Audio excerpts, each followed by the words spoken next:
Hello student, welcome to our YouTube channel commerce ओशेंसी। आज की क्लास में कवर करेंगे कि गाइडलाइंस क्या है टेबल को बनाने की या फिर फीचर्स क्या है गुड टेबल की।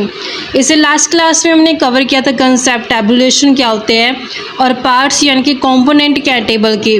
लास्ट क्लास में हमने कवर किया कंसेप्ट। अगर अभी तक आपने लास्ट क्लास ही नहीं देखिए ताकि आपकी स्टडी में कंसिस्टेंसी बनी रहे। अगर अभी तक आपने मेरे यूट्यूब चैनल कॉमर्स ओशेंसी को सब्सक्राइब नहीं किया, सब्सक्राइब कीजिए और बेल आइकन जरूर प्रेस कीजिए ताकि जब भी मैं वीडियोस अपलोड करूं सबसे पहले नोटिफिकेशन आपके पास जाए, आप वीडियोस को देखकर आपकी स्टडी बूस्ट अप हो। कवर करते कंसेप्ट की गाइडलाइंस क्या हैं टेबल को बनाने की या फिर फीचर्स क्या हैं गुड टेबल की। वैसे तो टेबल को बनाने के लिए कोई भी ऐसे हार्ड एंड फास्ट रूल्स नहीं होते हैं जिसको फॉलो करके हमने टेबल बनानी होती है, लेकिन टेबल किस तरीके से बनाई जानी है ये डिपेंड करता है स्टडी का ऑब्जेक्टिव क्या है। तो यहाँ पे जब भी टेबल बनाई जाएगी तो कुछ बातों को ध्यान में रख के टेबल बनाई जाएगी। जैसे यहाँ पे कंपैटिबल टाइटल कि जो टाइटल होगा टेबल का वो कंपैटिबल होना चाहिए। स्टडी का ऑब्जेक्टिव क्या है उसके कंपैटिबल होना चाहिए। जो टाइटल है वो सबसे टॉप सेंटर में टेबल के दिखाया जाता है, यानी कि जो हम टाइटल लिखते हैं वो टॉप में लिखते हैं। जैसे यहाँ पे हमने कल समझा था, इस टेबल की हेल्प से कल हमने समझा था कंसेप्ट कि कैसे टेबल बनाई जाती है। तो यहाँ पे जो टाइटल है, टाइटल क्या है इसका कि production of food grains in India in 2021 and 22। ये क्या इसका टाइटल है। जो टाइटल है बिल्कुल टॉप में लिखा गया है, सबसे ऊपर है जो टाइटल लिखा गया है टेबल का, ये मिडल में लिखा जाता है। यहाँ पे बोले ना कि सेंटर में क्या होना चाहिए, सेंटर में, टेबल के सेंटर में लिखा होना चाहिए। ना ही तो ये बिल्कुल साइड में लेफ्ट साइड या फिर ना ही बिल्कुल राइट साइड, एक साइड पे नहीं है ये, बल्कि ये बीच में है, सेंटर में है। तो हमेशा जो टाइटल होगा टेबल का वो टॉप में लिखा जाएगा और सेंटर में लिखा जाएगा। ऐसे नहीं हमने या तो राइट साइड लिख दिया या फिर लेफ्ट साइड लिख दिया, ऐसा नहीं, बिल्कुल सेंटर में आना चाहिए टाइटल। नेक्स्ट होते हैं कंपैरिजन कि जब भी हम टेबल बनाएं तो ये ध्यान रखें कि जो सेल्स होते हैं उनको हम कंपेयर कर पाएँ एक दूसरे के साथ। कॉलम और रो है जो क्लोज होनी चाहिए एक दूसरे के। ऐसा नहीं है कि मैं बिल्कुल दूर दूर करके जो कॉलम और रो को ड्रॉ कर रही हूँ, इतना क्लोज होना चाहिए रो और कॉलम की आपस में उनका जो कंपैरिजन कर पाएँ। सेल्स क्या होती हैं कि जो टेबल की बॉडी होती है, जैसे कि यहाँ पे टेबल के फॉर्मेट में हमने समझा था, ये क्या होती है टेबल की बॉडी होती है। जो ईच आइटम होती है वो क्या कहलाती है, सेल कहलाती है। तो यहाँ पे जो रो है और जो कॉलम है वो क्लोज होनी चाहिए ताकि हम कंपैरिजन है जो आसानी से कर सकें। नेक्स्ट आते हैं स्पेशल इम्फेसिस। इम्फेसिस होते हैं कि किसी चीज़ के ऊपर ज़्यादा गौर करनी चाहिए कि कुछ आइटम ऐसी होते हैं टेबल के अंदर जिनको स्पेशल है जो इम्फेसिस की ज़रूरत होती है, जिनके ऊपर स्पेशल है जो जोर दिया जाता है। ये आइटम जो होती हैं प्लेस की जाती हैं हेड रोज यानी कि जो टॉप अबव में, और हेड कॉलम यानी कि जो एक्सट्रीम लेफ्ट साइड पे कॉलम में दिखाई जाती है। जो ये आइटम होती हैं इसको हम बोल्ड फिगर के अंदर दिखाते हैं। जैसा कि इस टेबल में दिखाया गया है कि जो हमारे पास मेन हेड कॉलम होते हैं और जो हेड रोज होती हैं उनको जो दिखाया गया वो बिल्कुल बोल्ड लेटर में दिखाया गया है। फूड ग्रेन्स है जो ये बताता है कि इसमें राइस, व्हीट और अदर, जैसे कि हमने कल एग्जांपल लिया था, टेबल बनाई थी तो उसमें हमने देखा कि जो ये रो है, ये रो क्या कर रही है, सारी राइस के बारे में बता रही है, व्हीट के बारे में बता रही है, ये अदर्स के बारे में बता रही है। तो जो मेन इम्फेसिस दिया जाता है तो उसके ऊपर बिल्कुल ही कंसीडर करने के लिए बोल्ड फिगर के अंदर उसको दिखाया जाता है। ऐसे ही हमने यहाँ पे कॉलम में भी क्या किया है, टोटल क्वांटिटी और जो परसेंटेज है उसको भी हमने बोल्ड लेटर्स के अंदर दिखाया है। नेक्स्ट होता है आइडियल साइज। आइडियल का मतलब क्या होता है कि बेस्ट साइज होना चाहिए टेबल का, ना ही तो ज़्यादा बड़ा होना चाहिए टेबल साइज और ना ही बिल्कुल छोटा होना चाहिए टेबल साइज। तो जब भी फाइनल टेबल बनानी चाहिए उससे पहले हम रफली टेबल बना लें ताकि हमने उससे एस्टिमेशन हो जाए कि जो साइज है टेबल का वो कितना जा सकते हैं। तो जब हम रफली टेबल बनाएंगे तो उससे हमें साइज का पता चल जाएगा टेबल का। तो हमने आइडियल साइज रख के, यानी कि ना ही तो बिल्कुल छोटा और ना ही बिल्कुल बड़ा साइज रखना टेबल का, उस हिसाब से जो टेबल बनानी चाहिए कि जो हम प्रेजेंट करना चाहते हैं टेबल की हेल्प से डाटा, वो पूरा डाटा भी प्रेजेंट हो जाए और जो टेबल है वो भी आइडियल साइज की रहे। नेक्स्ट आता है स्टब्स। स्टब क्या होते हैं, जो रो का टाइटल होता है उसे स्टब बोला जाता है। कि अगर रो का साइज बहुत ज़्यादा लंबा है तो उस केस में क्या होगा कि जो स्टब होंगे वो राइट हैंड साइड पे भी दिखाने पड़ेंगे। जैसा कि इस टेबल में दिखाया गया है कि जो राइस है ये रो का टाइटल है जिसे स्टब बोला जाता है। तो जो यहाँ पे इस रो के अंदर इंफॉर्मेशन दी गई है ये किसके बारे में बताती है, राइस के बारे में बताती है। ऐसे नेक्स्ट जो वीट है ये भी जो टाइटल है रो का इसे भी स्टब बोला जाता है। तो ये बताती है कि इस रो के अंदर जितनी भी इंफॉर्मेशन है वो सारी वीट के रिगार्डिंग है। ये तो हमारे पास टेबल छोटी थी, इस कारण से हमने क्या किया, सिर्फ लेफ्ट हैंड साइड पे जो रो का टाइटल दे दिया यानी कि स्टब दे दिया। अगर मान लो टेबल बहुत लेंथी हो तो उस केस में क्या करना पड़ेगा कि हमें राइट हैंड साइड पे भी जो स्टब हैं वो दिखाने पड़ेंगे, यानी कि जो रो के टाइटल हैं वो भी लिखने पड़ेंगे ताकि हमें दिक्कत ना आए टेबल को समझने में। अगर मैं इसी टेबल की हेल्प से समझाऊं तो जैसा कि अगर मान लेते कि राइस में जो ये रो है इसके बहुत लंबी क्वांटिटी, तो मैं लास्ट में क्या करती, राइट हैंड साइड पे भी राइस, वीट और अदर और टोटल लिख देती ताकि मुझे टेबल को आसानी से समझ पाए। नेक्स्ट आता है यूज़ ऑफ ज़ीरो।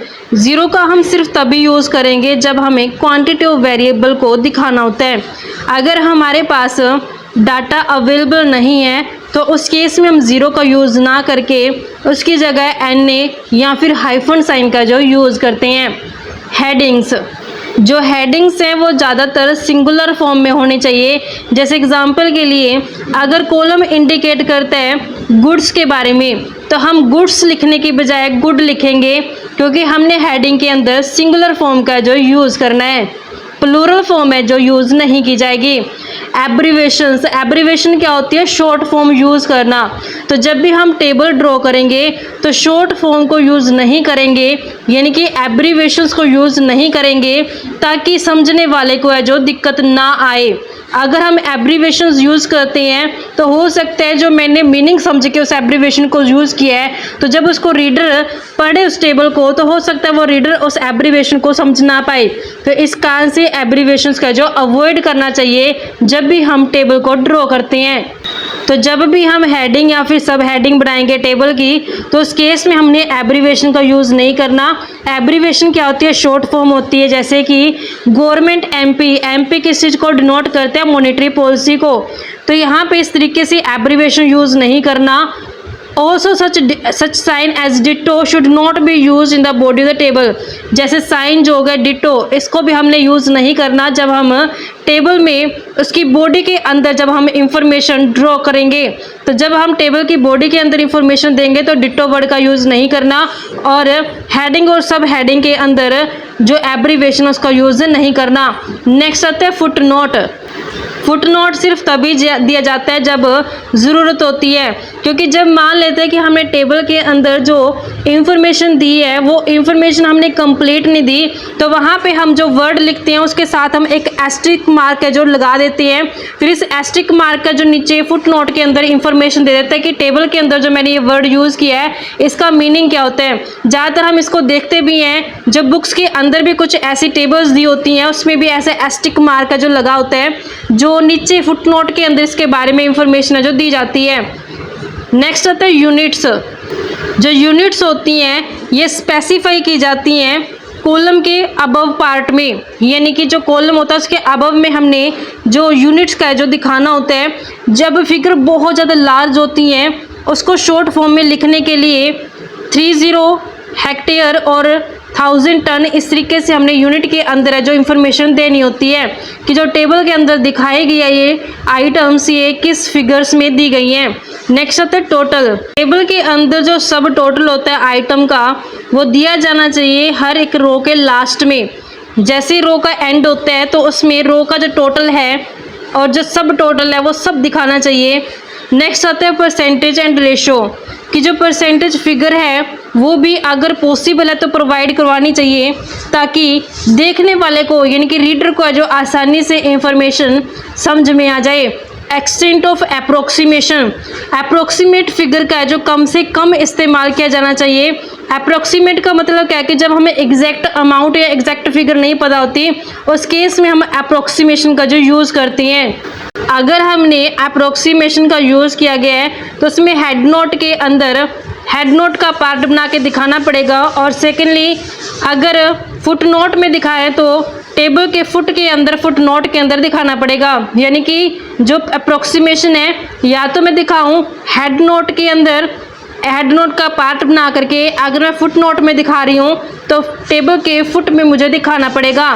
नेक्स्ट आता है सोर्स ऑफ डाटा, कि सोर्स ऑफ डाटा क्या है, किस सोर्स से डाटा है जो लिया गया है वो भी मुझे फुट नोट के अंदर बताना पड़ेगा कि किस राइटर का है, किस पब्लिकेशन का है, किस ईयर का है, वो सारी रेफरेंस है जो मुझे देनी पड़ेगी। जो भी सोर्स ऑफ डाटा है जो यूज़ किया गया टेबल को बनाने के लिए, ताकि रीडर को पता चल जाए कि टेबल जो ड्रॉ की गई है, इस ड्रॉ करने के लिए जो डाटा यूज़ किया गया है तो वो डाटा किस सोर्स से लिया गया है, तो वो सोर्स ऑफ डाटा के अंदर दिया जाना चाहिए। साइज ऑफ कॉलम, जो साइज है कॉलम का वो सिमेट्रिकल होना चाहिए। सिमेट्रिकल का मतलब क्या होता है कि हर एक कॉलम का साइज है वो इक्वल होना चाहिए।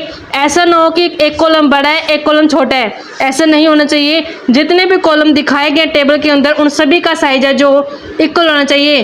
कॉलम क्या होते हैं, जो हमारे पास इस तरीके से वर्टिकल लाइन होती है उसे कॉलम बोला जाता है। नेक्स्ट आता है रूलिंग ऑफ कॉलम, जो कॉलम है उसको डिवाइड करते हैं अगर हम डिफरेंट सेक्शन के अंदर according to similarity of data, यानी कि डाटा की सिमिलैरिटी के अकॉर्डिंग हम कॉलम को आगे डिवाइड कर देते हैं डिफरेंट सेक्शंस में।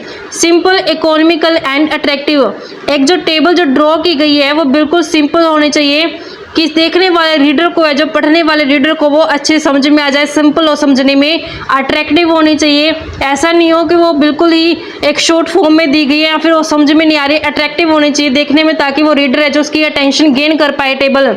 इकोनॉमिकल स्पेस, ऐसा भी नहीं होना चाहिए कि बिल्कुल बड़ी टेबल बना दी गई है या फिर बिल्कुल छोटी टेबल बना दी गई है, बिल्कुल इकोनॉमिकल स्पेस में होनी चाहिए, यानी कि बिल्कुल एक आइडियल साइज के अंदर जो टेबल ड्रॉ होनी चाहिए। तो इस तरीके से बच्चों हमारे पास ये गाइडलाइन थी, जब भी हम टेबल को बनाएंगे तो इन गाइडलाइंस को जो फॉलो करेंगे।